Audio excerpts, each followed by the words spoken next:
नमस्कार दोस्तों, पीसीएस गुरुजी में आपका स्वागत है। दोस्तों, सुपर फास्ट एक्सप्लेनेशन के अंदर आप जो है आज हम पढ़ेंगे आत्मनिर्भर इंडेक्स। आपने आत्मनिर्भर भारत का नाम सुना होगा, लेकिन यह आत्मनिर्भर इंडेक्स है जो कि प्री और मेंस दोनों के लिए बहुत इंपॉर्टेंट है। हम उसको डिटेल में पढ़ेंगे, क्या क्या पॉइंट्स हम प्री के लिए यूज कर सकते हैं, क्या क्या पॉइंट मेंस के लिए यूज कर सकते हैं। आप इत्मीनान से देखिएगा।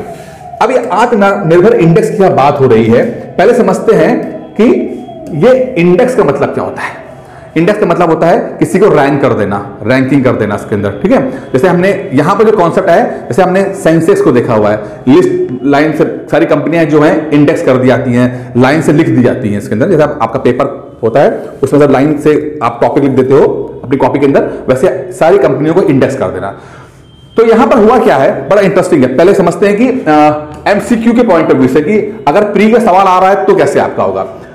आपसे पूछेगा कि आत्मनिर्भर इंडेक्स किसने लागू किया, ठीक है। तो दो लोगों ने मिलकर लागू किया हुआ है, पहले समझते हैं, ठीक है। पहला है आपका CII, confederation of Indian industries, confederation of Indian industries को हम CII कहते हैं, ठीक है। और दूसरा एक है PwC, price water house coopers, एक कंपनी है ऑडिट कंपनी है ब्रिटेन की, जिन दोनों ने मिलकर इस आत्मनिर्भर इंडेक्स को बनाया है, ठीक है। अब इन्होंने किया क्या है, पहले इसको समझते हैं, थोड़ा डिटेल में समझते हैं, क्योंकि मेंस के पॉइंट ऑफ व्यू से ये आपको इंपॉर्टेंट है यहाँ पे, ठीक है। क्योंकि GS 3 का आपका टॉपिक यहां पर देखने को मिल जाएगा।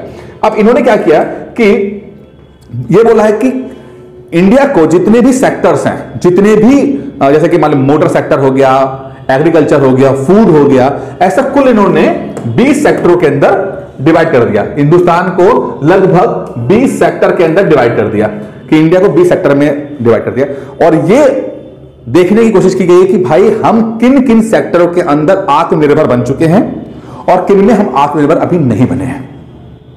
अब आत्मनिर्भर बनना या ना बनना, इसका एक उन्होंने फॉर्मूला निकाला है जिसको हम अभी पढ़ेंगे कि भैया हम कैसे डिसाइड कर पाएंगे कि आत्मनिर्भर है कि नहीं है। तो इन्होंने क्या किया, पहले 20 सेक्टर को लाइन से लिख दिया, ठीक है, और फिर इस फॉर्मूला के हिसाब से देखेंगे कि वो आत्मनिर्भर बने कि नहीं बने। थोड़ा थोड़ा देख लेते हैं, ठीक है। इन्होंने कहा कि एक पहले इसको आप एक फॉर्मूला देता हूं कि फॉर्मूला जो है नीचे से शुरू करते हैं, जैसे समझ में आएगा आपको। यहां देखिए, इसको बल्कि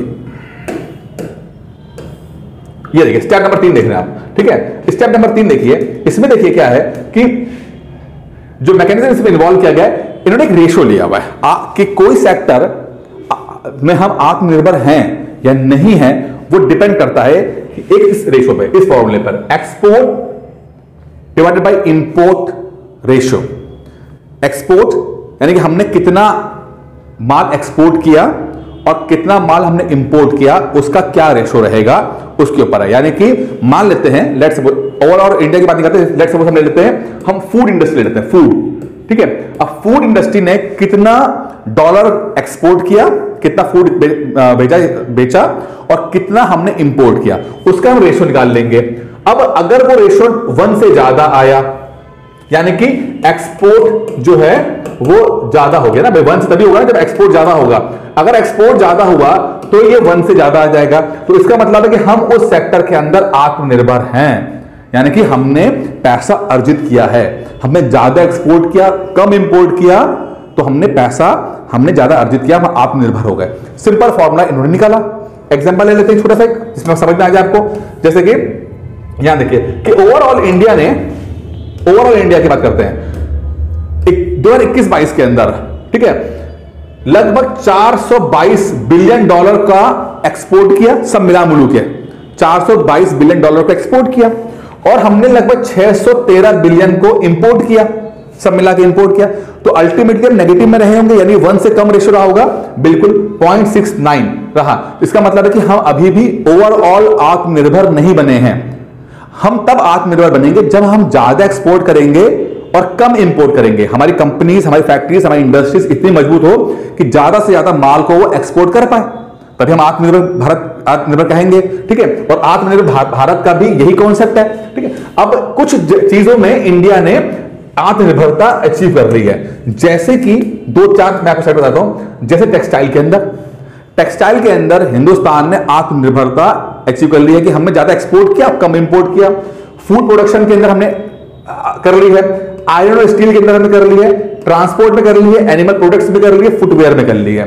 ये कुछ 20 सेक्टरों में से कुछ 8 सेक्टर ऐसे हैं जिसके अंदर हमने आत्मनिर्भरता अचीव कर ली है और ये आपका आ जाएगा। तो कभी अगर सवाल पूछा जाए कि भाई आत्मनिर्भर इंडेक्स किसने बनाया है, तो पहले तो ये बनाएंगे CII और पेरिस वाटर जो कूपर है उन्होंने मिलकर बनाया है, और बोलेगा कि भाई कितने सेक्टरों में आत्मनिर्भरता आई है, तो 8 सेक्टरों में आए हैं कुल। ये एग्जाम्पल आपको यहां से मिल गए, ठीक है। कुछ ऐसे सेक्टर भी हैं जहां पर अभी हम आत्मनिर्भर नहीं हो पाए, पीछे रह गए हैं, उसको भी देख लेते हैं कौन कौन से सेक्टर है।